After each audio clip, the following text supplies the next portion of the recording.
1987 was a great year for Japanese baseball video games. The famous Famicom came out in December 1986, and it was a huge seller throughout 1987.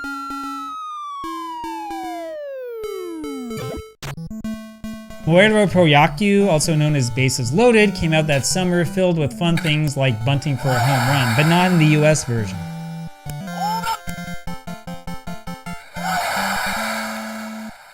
And of course, that December saw the release of Famicom 87, which was very similar to the original, much to everybody's delight.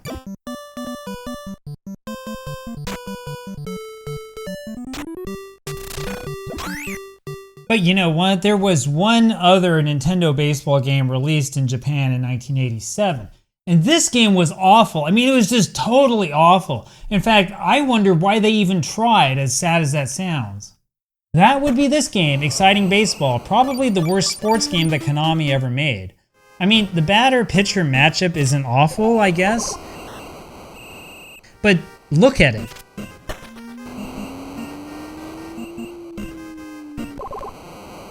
The frame rate when you're fielding is unacceptable.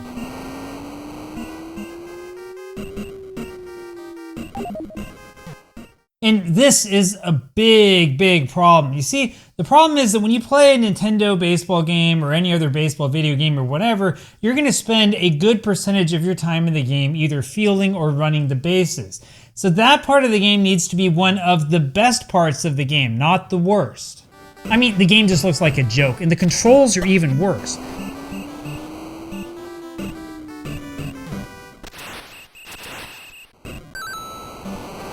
It gets to the point when I play this game that I don't even want to hit the ball because of how bad this screen is. But it's harder to avoid making contact than you think. Now, there's a major issue with this game, an issue that nobody talks about. The problem is that they made it for the Famicom Disk System. Yeah, you know what I'm talking about. That's that disk drive that they had in Japan that would plug straight into the Famicom so you could, like, play disk games instead of cartridge games. So let's look into it. Alright, so this is what the Famicom Disk System looks like. This lets you run disks that look like this. In fact, this just so happens to be the disk for Exciting Baseball. These disks were two-sided and would give you a little over 110 kilobytes of data with both sides combined. Now, that might seem good to you, especially when you realize that the Famicom itself really only had the capability of reading 40 kilobytes of ROM in total. That's really small. In fact, this presented a major problem before the system even turned 3 years old. The Famicom was really originally designed with old Nintendo arcade games like Donkey Kong in mind. So if you stuck to this kind of basic game, then the Famicom had an easy job running things. This might seem funny to you in hindsight, but Super Mario Bros. 1 actually stretched the Famicom to its limit. If Famicom games were going to do anything more impressive than this, Nintendo had to come up with some sort of solution to this memory problem. Now, there were actually two different solutions that came around.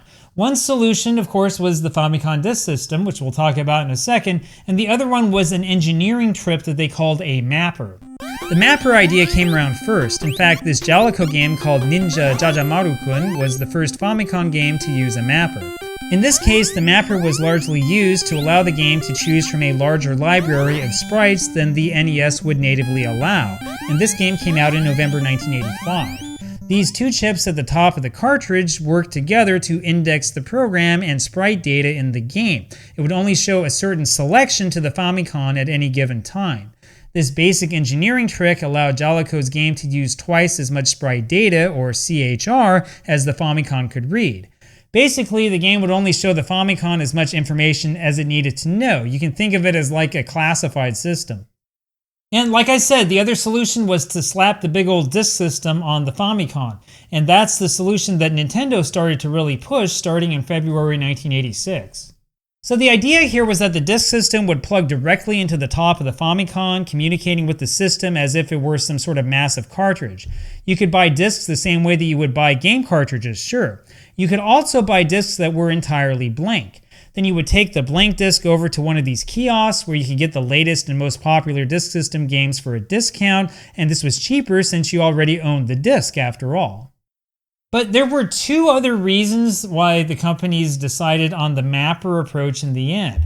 Now, the first is because the disk system games were not really all that profitable. The problem was that people could go over to the kiosk and they could like use their old disc and put a new game on it, and it would be like, I don't know, like the equivalent of like a few dollars, right? So the profit margins here were actually pretty bad. The second problem, though, is that the space was limited on the discs, and that meant you had to have these awful loading times that kids just absolutely hated. So in Exciting Baseball, you had to wait for the game to load after you push start. Then you go to side B of the disc, and eventually go back to side A. This is before you play a basic game, mind you. This is just maddening. So you might wonder why Famicom was not a Famicom Disk System game. After all, this came out a full year before Konami's garbage game, and it came out while the disk system was still hot and new. Well, I'll tell you why. It's because of the stupid wait times, that's why. Now, with only 10 teams, maybe the wait times wouldn't have been so bad, but Famicom was a pretty complex game, especially for 1986, and it would not have fit nicely onto a single side of a disk. Famicom had both a larger PRG, or program data chip, and CHR, or sprite data chip, than the Famicom could natively read. As a result, it used this Namco proprietary mapper, that's this chip numbered 108 here on top. So the problem is that the PRG was 64 kilobytes. Remember that a single side of a Famicom Disk System disc was about 55 kilobytes, give or take. It would have been literally impossible to fit the entire game on one side of the disc. What's worse is that the Famicom Disk System gave you only a 32 kilobyte disk cache. In other words, to run Famicom on the FDS, you would have to strip down a lot of the programming data just to get it to fit in the technical limitations. Meanwhile, games that were seriously complex, like Super Mario Bros. 3, would simply not work on the Famicom Disk System no matter what you did. And you know, that probably helps explain why Exciting Baseball is hot garbage. They had to make this game fit on the space that they were given. Now, I guess that Konami did like the best that it could, but honestly, this game is just still garbage. In fact, I'm really interested to see how it compares to the worst games of the NES, the worst baseball games that is, the ones that I went over in a list just the other day. So we're going to do some comparing starting from the 5th worst NES baseball game and working our way down. Okay, the 5th worst NES baseball game is the original NES Baseball, as you probably remember. This game is so bad that there's not even a fielding system, but notice that it's not the worst on the platform. Believe it or not, there was a version of this game that came out on the Famicom Disk System as well. Of course, this game was so small that it would fit on a single disc side, which meant that you didn't need to turn the disc around over and over again. Anyway, baseball kind of is what it is, though it's just boring since you don't control the fielders. In contrast, Exciting Baseball is exciting because you can never get your fielders to go the right direction, and because the frame rate makes the Atari 2600 look good.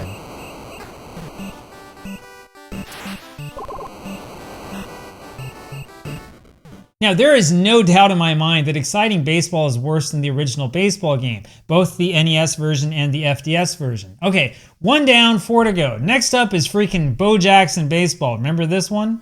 The batter-pitcher matchup in Bo Jackson Baseball is kind of fun. Strike! However, there's something wrong with the hit detection in this game. Still, the fielding system is actually okay.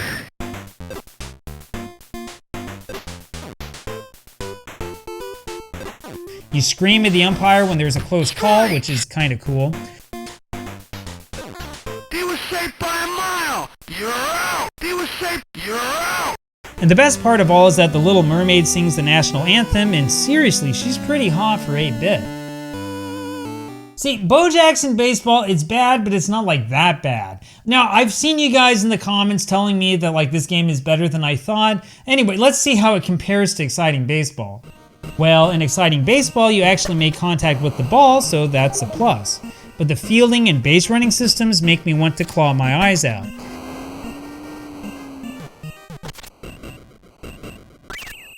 Seriously, guys, I want to go back to the Little Mermaid again. Please let me stop playing this garbage.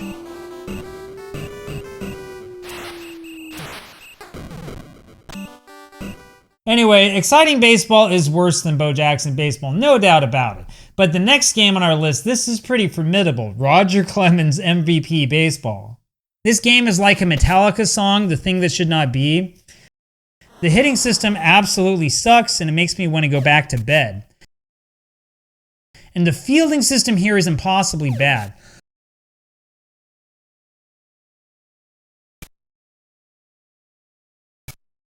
I mean, seriously, you even have to control where your guy places the tag, and the game doesn't even tell you what to do. So, is exciting baseball worse than that? Well, I'll tell you what I think, and you can let me know what you think. Fielding in this game is horrid, but at least you can see where your player is. And look, the ball gets stuck to the ground like in Major League Baseball.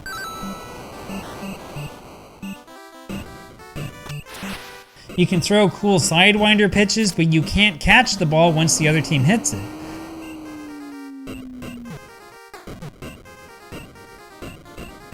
Overall, though, I can actually play a full game of exciting baseball. I did play a full game of Roger Clemens once. It was absolute torture. I'm never doing it again. So, well, Roger Clemens MVP Baseball is worse than exciting baseball. I mean, you just have to come to that conclusion. And that's kind of where this game ranks in relation to the really bad North American baseball games for the NES, at least in my opinion. And yeah, I know that this means that LJN's Major League Baseball really is a horrible game. At least Konami's game allowed pitchers to throw curveballs, and yeah, that does make a difference.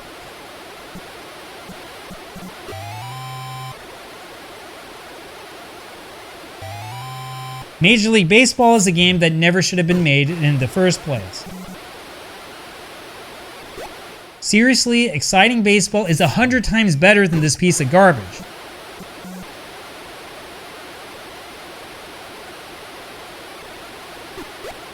And don't forget about Quattro Sports Baseball Pros, which is our all-time favorite. I defy you to find a baseball game worse than this one. Even AI vibe coding is better than this awful piece of trash.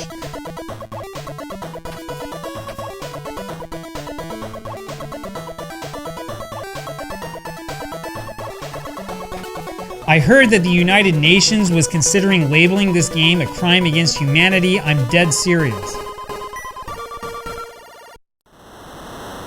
Anyway, so we've clearly established here that exciting baseball is not exciting or remotely playable, but it's also not the worst 8-bit baseball game ever. Seriously though, guys, do not play it. If you're curious about it, just don't touch it, don't play it at all. Go play Baseball Stars. This game is garbage, right? Do not get curious and do not give it a try.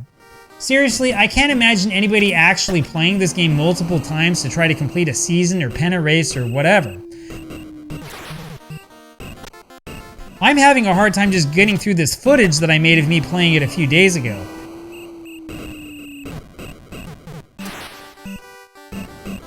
Everything about this game sucks and it's not fun, the end.